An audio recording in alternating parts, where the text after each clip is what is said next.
passage. Il va prendre une vitesse ici pour revenir à sa position initiale. Il va le passer encore dans sa position initiale. On demande la vitesse. Combien de vitesses le solide a pris ici pour venir ici?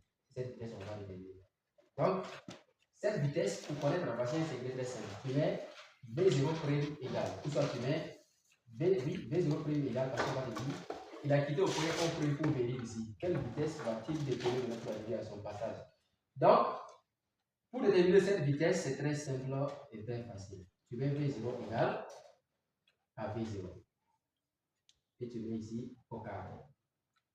On a plus, tu prends l'expression de oméga, qui s'appelle K sur M. N'oublie pas que oméga était racine carrée de K sur M. Voici l'expression de oméga. Maintenant, tu multiplies par x0 au carré et tu portes le tout racine carrée.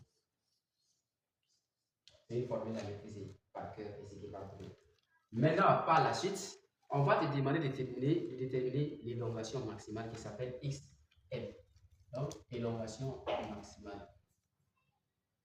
Élongation maximale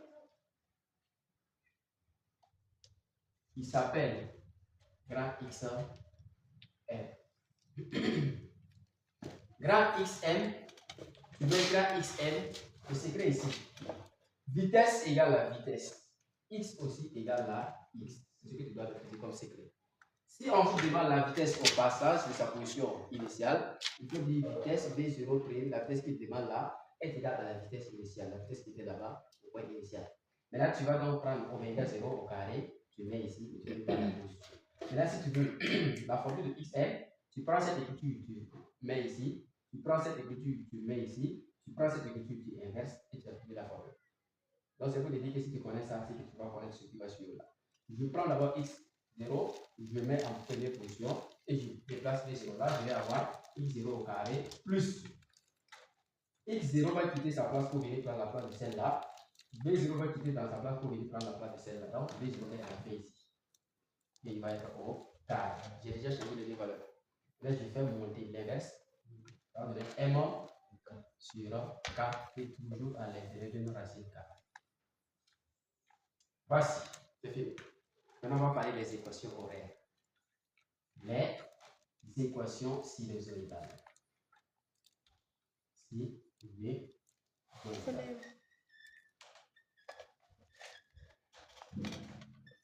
Pour les équations sinusoïdales, ils se présentent par deux types, qui sont les équations horaires. Il y a un qui s'appelle x de t. Il y a un